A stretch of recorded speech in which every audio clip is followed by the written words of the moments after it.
कामाच्या ठिकाणी दिवसाचे सर्वाधिक तास जातात. सततचा ताण, स्पर्धा, ताणलेले नाते आणि एकाकीपणा यामुळे कार्यालयातील सहकाऱ्यांशी जास्त वेळ संपर्क येतो.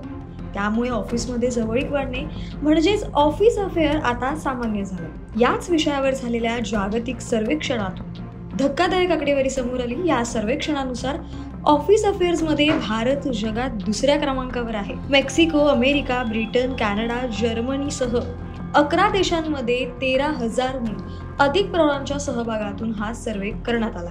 त्यात भारतातील दर 10 पैकी 4 लोकांनी आपल्या कार्यालयात सहकार्यासोबत प्रेम संबंध ठेवले असल्याचे मान्य केले. भारतामध्ये ऑफिस अफेअर्सचा ट्रेंड वाढत आहे. यामागे काही ठळक कारणे दिसतात. व्यस्त कामाचे तास, सततचा ताण, घरी संवादाचा अभाव, नात्यातील दुरावा आणि भावनिक आधाराची गरज यामुळे अनेकांना ऑफिसमधील सहकार्याचं अधिक जवळ वाटू लागतं. दिवसभरातील मोठा काळ एकत्र घालवताना काही वेळा भावनिक आधाराची सवयही निर्माण होते.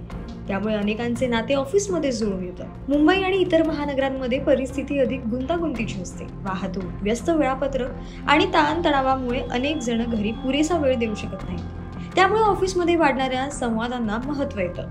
या वातावरणामुळेच या प्रकरणांमध्ये वाढ होत असल्याचं सर्व्हेमधून नमूद केलंय. सर्व्हेनुसार ह्या यादीत मेक्सिको पहिल्या क्रमांकावर आहे. तिथे 43% लोकांनी सहकाऱ्यांशी संबंध असल्याची कबुली दिली. तर भारत 40%सह दुसऱ्या क्रमांकावर आहे. तुलनेत अमेरिका, ब्रिटन आणि कॅनडामध्ये हे प्रमाण सुमारे 30% आहे. म्हणजे भारतात हे प्रमाण सर्वाधिक जलद वाढताना दिसतंय. या अभ्यासात स्त्री पुरुषांची मानसिकता आणि त्यांच्या मर्यादांविषयीचे दृष्टिकोनही समोर आले.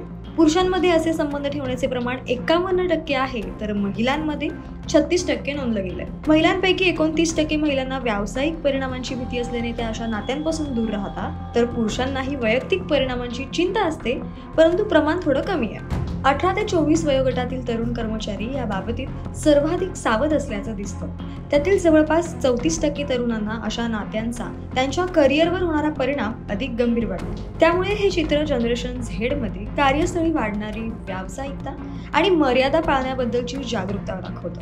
अशाच नवनवीन घडामोडींसाठी पाहत रहा वनिमानी.